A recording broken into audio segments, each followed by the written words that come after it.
जय गुरु जी महाराज। मेरा नाम जसपाल सिंह है और मैं एक आर्मी ऑफिसर हूँ। मैं गुरु जी को पहली बार अगस्त 1998 में एम्पायर स्टेट में मिला था। जैसे कहते हैं कि जब तक गुरु जी की आज्ञा नहीं हो, बार बार आपने सुना है कि आप नहीं उनके पास जा सकते। ये बिल्कुल सही है। 1976 से लेकर 1984 तक तकरीबन मैं जलंधर में पोस्टेड था और मैं कुछ टाइम के लिए डिफेंस कॉलोनी में भी रहा था। उन दिनों में डिफेंस कॉलोनी पूरी डेवलप नहीं हुई थी और मेरे घर के पास एक एसपी रहते थे और उसके आगे सीधी सड़क थी और वहाँ पे लेफ्ट में एक मंदिर होता था। लोगों से पता लगता था कि शिव मंदिर है। अभी मैं इस साल मार्च में बिगनिंग में गया था जलंधर के मंदिर। अब वो सड़क के राइट हो गया, उन्होंने सड़क को रीअलाइन कर दिया। मैं कई आर्मी ऑफिसर से भी सुनता था कि ऐसे गुरुजी हैं। उन दिनों में वो कई एक आर्मी ऑफिसर्स के इवन ऑफिस में चले जाते थे गुरुजी। किसी ने मुझको बताया था कि किस तरह गुरुजी आए एंड उसकी अपॉइंटमेंट थी डॉक्टर के साथ और 12 बजे की, और गुरुजी 11:30 पौने 12 बजे आए और वहाँ पे बैठे तो वो बड़ा नर्वस था। गुरुजी ने जब एक दो बार देखा उसकी तरफ, कहा कि फिक्र ना कर, बैठ जाओ, 1 बजे से पहले नहीं आएगा वो। You have to confirm this. गुरुजी से चल रहे होते, जाके हॉस्पिटल में बाहर बैठ गए और उस ऑफिसर ने मुझे बताया कि एग्जैक्टली 1 बजे उस डॉक्टर ने अंदर रखा। उन दिनों में गुरुजी आर्मी ऑफिसर्स काफ़ी गुरुजी को फॉलो करते थे। शायद उसका एक कारण था कि ये सब जगह जैसे चंडी मंदिर, चंडीगढ़ या जलंधर, ये कंटोनमेंट के पास थे। इसी तरह 1998 में एक दिन सडनली मेरे को एक पुराने मित्र मिल गए, जिस ज़्यादा मैं उनको जानता भी नहीं था और इतने कॉन्टैक्ट में नहीं था। एंड आफ्टरनून में उन्होंने अपनी कार रोकते मुझसे कहा कि मैं अभी गुरुजी के घर से आ रहा हूँ, मंदिर से आ रहा हूँ, अपने बेटे का पहला कार्ड, मैरिज कार्ड देकर। उन दिनों में मेरे बेटे की भी का रोका हो गया था। तो मैंने उससे पूछा कहाँ रहते हैं गुरुजी। उसने बताया वीकली के ऐसे अंधेरिया मोड़ है गुड़गांव के रास्ते में और वहाँ पर एक एम्पायर स्टेट है, उसके अंदर गुरुजी रहते हैं। तो मैं आया और आके अपनी मिसेस से बातचीत की। हमने कहा चलो हम भी गुरुजी से, पता नहीं कौन गुरुजी हैं, बट आशीर्वाद ले लेते हैं कि बच्चों का, बेटे का मामला है। तो शाम के वक्त मैं भी 5, साढ़े 5 बजे और सो नोएडा से, जहाँ मैं रहता था, अभी भी रहता हूँ, गाड़ी लेकर हम ढूंढते ढांढते गुरुजी के मंदिर पहुँच गए। और उस टाइम इतनी ज़्यादा रिस्ट्रिक्शन नहीं थी। मैं गाड़ी को बिल्कुल गुरुजी के मंदिर के गेट के बाहर मैंने रोका, गाड़ी को लगाया उधर। आगे पूरा डेवलप नहीं था एम्पायर स्टेट उस टाइम पर। उतर के मैंने कहा कि चलो अंदर चलते अपनी आंटी के साथ। वहाँ पर मैंने देखा करीब 8-10 जूड़े पड़े थे, तो एहसास हुआ कितने लोग होंगे अंदर।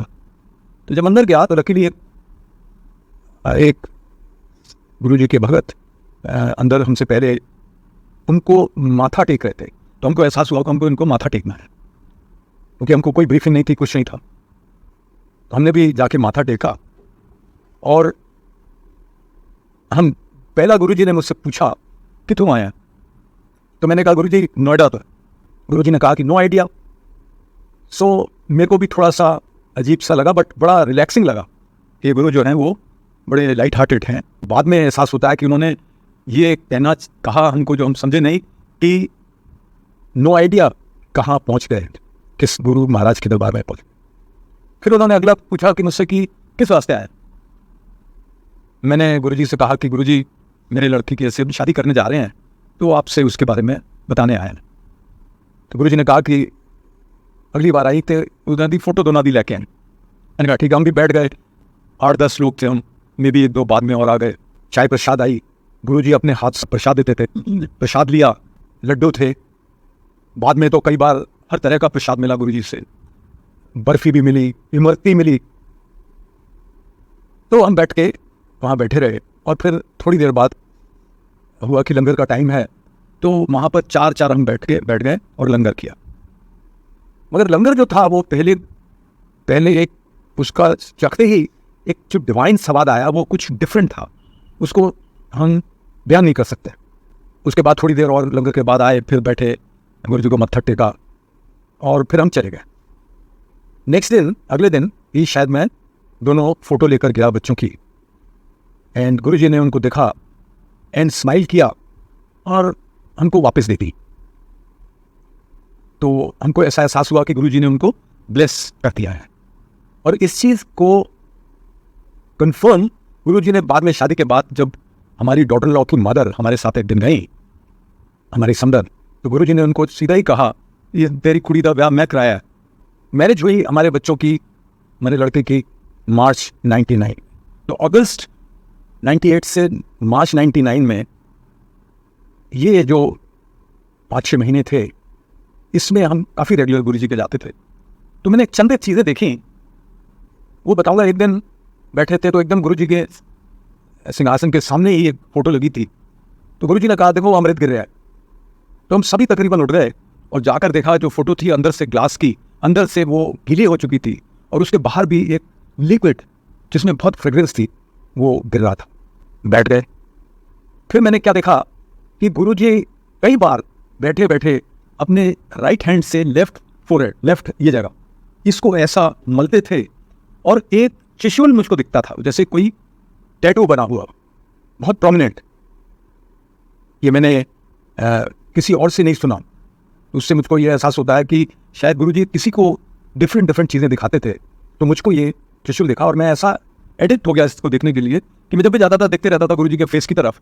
एंड एनी केस इसके फेस वॉज सो ब्यूटीफुल। बाद में जैसे संगत बढ़ती गई, हम पीछे बैठते रहे, पीछे से भी देखते रहते थे। फिर उसके बाद संगत और बढ़ गई 2002-3 के अंदर, तो हमको ऊपर, पुरानी संगत को ऊपर भेज दिया जाता था। एक अक्कड़ अंकल हैं, वो चीज़ करते थे पुरानी संगत को, तो हम हालांकि कई बार छुप जाते थे कि वो उनकी निगाह ना पड़े, बट ऊपर जाके भी सीढ़ियों में बैठ जाते थे, उस वक्त गुरुजी को देखते रहे और त्रिशूल का मुँह करें।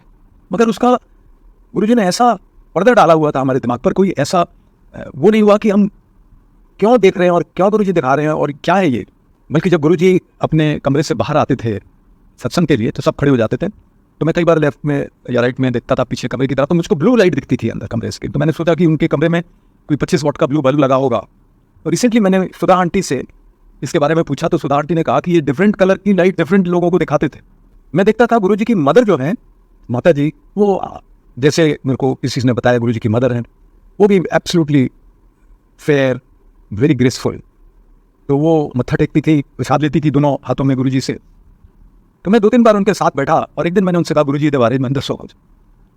तो first thing I remember what she said was कि जब गुरुजी का जन्म हुआ तो दाइयों ने कहा कि ਤੁਹਾਡੇ ਘਰ शिव जी का जन्म हुआ है। I took it very lightly without realizing कि it is not she realized, it is the दाइयों ने कहा है, because every mother thinks that her son is known as an Krishna भगवान। उसके बाद एक दिन दिसंबर का महीना था मेरा ख्याल, कुछ ऐसा हुआ, गुरुजी का बुलावा, कुछ ऐसी आशीर्वाद हुआ कि हम उन दिनों में सत्संग पूरे 7 दिन होता था, हम 7 दिन ही गए। हमारे पास लकीली एक ड्राइवर था, तो हम ले जाते थे और देर लेट 11-12 बजे वहाँ से हम वापस आते थे। बल्कि इतना फॉग होता था उन दिनों में कि कई बार मेरे को उतर के गाड़ी के आगे चलना पड़ता था ड्राइवर को रास्ता दिखाने। इन दिनों में एक दिन मैंने देखा कि अरुण शौरी आ रहे हैं ऊपर, मैं सीढ़ियों के नज़दीक था, तो मैं पहचान गया उनको, क्योंकि वो चीफ एडिटर थे पहले मेरे ख्याल इंडियन एक्सप्रेस के, later on he was disinvestment minister also, तो पहचानता था मैंने। और उन्हीं के पीछे मैंने देखा कि एक लेडी, मेरे को पता लगा कि उनकी मिसेज है, उसको 2-3 आदमी उठाकर ला रहे हैं, सिर्फ वॉक हसन, और गुरुजी के पास बैठ गई। उनमें क्या ट्रांसफायर हुआ वी डू नॉट नो, हम बैठे रहे वहाँ पे। अगले दिन या एक दिन छोड़ के जब मैंने बताया कि 7 दिन जाते थे, तो मैं जब गया तो फिर मैंने देखा शौरी अंकल आ रहे हैं और वो मिसेज उनके पीछे चल के आ रही हैं। और मेरे को बाद में सुनने में आया कि गुरुजी ने उनको डांस करवाया कई बार, फिर भी हमको इस चीज़ का एहसास नहीं हुआ। नाउ इस तरह से हमने देखा गुरुजी को, बहुत अच्छा लगता था। गुरुजी कई बार प्रसाद दे के कईयों को दोबारा बुला के प्रसाद देते थे।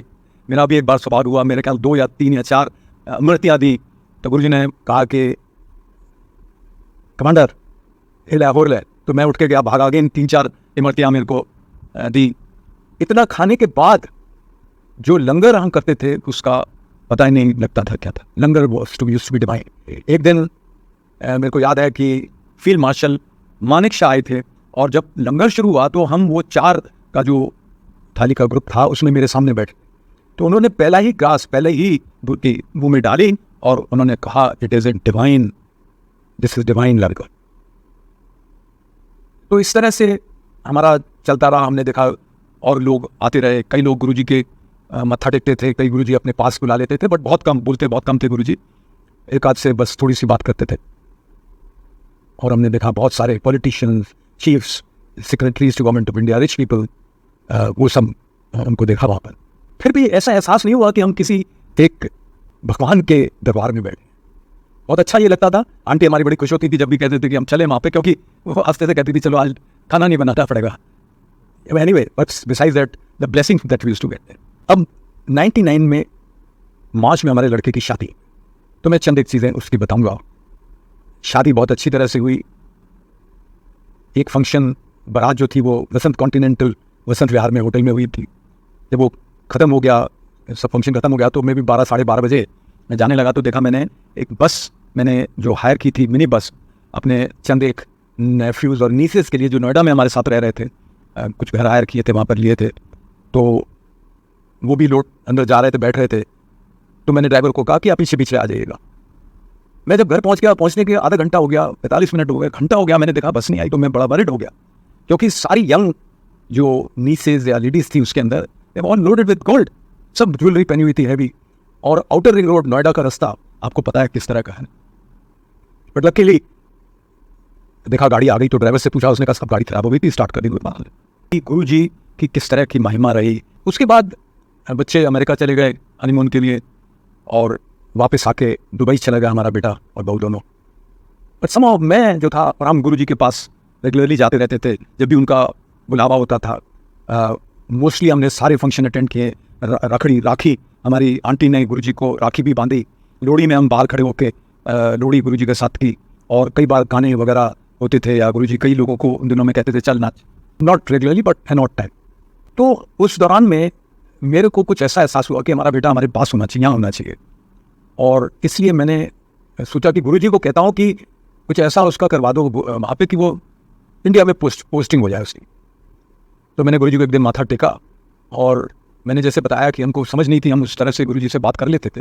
इनफैक्ट मैंने एक दिन रियलाइज़ किया कि हम कंप्लीट करीब few 100 times in this 9 years गुरुजी के दरबार में गए, और कम से कम नहीं तो 20-21 बार मैंने एक दिन बैठ के कैलकुलेट की थी। मैंने गुरुजी से कुछ कहा और गुरुजी ने उसका जवाब मुझे इतने टाइम ही दिया।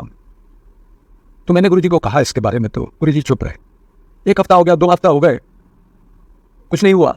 तो गुरुजी अपने कमरे से जब निकल कर आ रहे थे, तो मैंने उनको रास्ते में इंटरसेप्ट किया। मैं क्या गुरुजी वो मुंडे दा। तो गुरुजी ने सीधा ही मुझको कहा कि महापुरुषानु दोबारा नहीं कहते, और साथ ही साथ एक बोला तू फिक्र ना कर। That was perhaps the last time I really said anything to Guruji, because मेरे को ये एहसास हुआ कि गुरुजी अपने आप ही करता है, वो करता है। और इस तरह से टाइम बीतता चला गया। 2000 की 31 99 की 31 दिसंबर या 2000 की जो नया साल जो था, मैं माला में पोस्टेड था। वहाँ से मैं आया, रात को सीधा गुरुजी के वहाँ गया, और उन दिनों में ये दुकानें जो राइट लेफ्ट एम्पायर स्टेट के थे हैं वो नहीं बनी थी, बन रही थी कुछ, और सब रबल पड़ा रहता था, ईंटें पड़ी रहती थी, मुश्किल से पार्क करना होता था। वहाँ पे अंदर हमने सेलिब्रेट किया, और रात को लेट हम वापस गए, और सुबह सुबह मैं ट्रेन पकड़ के अम्बाला चला गया। शान पंजाब पकड़ के मैं अम्बाला चला गया।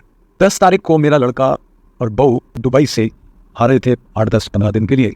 हमने सोचा कि क्यों नहीं हम एक अमेरिका का वीज़ा बनवा लेते हैं। तो मैं फॉर्म भरे मैंने 4 और 10 की रात को, वो लेट आ रहे थे, 12-1 बजे फ्लाइट थी उनकी, और सुबह सुबह मॉर्निंग में 11 की हमारा इंटरव्यू था। मैं फॉर्म लेके गुरुजी के पास गया। मैं कहा गुरुजी बच्चे आ रहे हैं मेरे दुबई से, मैं कल जा रहा हूँ अमेरिकन एम्बेसी, वीज़ा लगवाने हैं, एक कोई टूरिस्ट वीज़ा वगैरह। गुरुजी ने फॉर्म हाथ में पकड़ा, कहा जा तेरा कल्याण किया। ले लिया, हम बैठ गए, रात को गए, बच्चों को रिसीव किया, अर्ली मॉर्निंग एम्बेसी में गए। एम्बेसी में उन दिनों में जो प्रोसीजर होता था वो ये था कि आपने बाहर डॉक्यूमेंट चेक, सिक्योरिटी को चेक करा के जब अंदर जाते थे, तो एक बिग हॉल था, वहाँ पे एक हाई ऊंची चेयर के ऊपर एक सीनियर काउंसलर बैठता था। वो आपके सारे पासपोर्ट देखता था, डॉक्यूमेंट देखता था, और डिपेंडिंग ऑन किस तरह का वीज़ा आपको चाहिए, G1, H1, टूरिस्ट, B2, तो उस तरह से आपको उस जगह भेज देता था, उस विंडो पे। तो जब मेरा नंबर आया तो उसने मेरा देख कर मेरा नाम बुलाया, जय अलग। मैंने कहा, वो मुझसे पहले ही बात कहता है कि this is your girlfriend at the back. तो मैं थोड़ा सा स्माइल करके मैंने कहा, no she is my wife. तो अगला वो मुझसे कहता है कि how would you like if I give you 10 years visa. तो मैंने कहा कि ऑल 4 of us। तो वो कहता है यस। मैं था आगे, मेरी वाइफ थी, फिर सन था, फिर डॉटर थी। उसने कहा go to window 1। Window 1 was for 10 years visa. So we got 10 years visa. मुझको उस टाइम भी इतना एहसास नहीं हुआ, बट ये ज़रूर हुआ कि वो मेरी वाइफ को गर्लफ्रेंड का। और उन दिनों में मैंने कहीं 2-3 बार सुना था कि गुरुजी को जब माथा टेकते थे तो लोगों को, कईयों को वो गुरुजी कह देते थे कि ये तेरी गर्लफ्रेंड है पीछे। मैं सोचता था शायद गुरुजी जानी जान है, उनको पता होगा कि कौन है actually. We got 10 years visa, it was very difficult those days, it was almost like a green card. शाम को हम आए, गुरुजी के चारों गए मिलने। उस दिन आई थिंक लोधी रोड में किसी अंकल के घर सत्संग था, तो हम ढूंढते वहाँ पहुँचे और गुरुजी को माथा टेका और गुरुजी ने स्माइल किया और एक्नॉलेज किया हमने कि मिल गया है हमको, और गुरुजी ने कहा बैठ जा। सो इस तरह गुरुजी की महिमा, इस तरह गुरुजी की महिमा परम्पार है।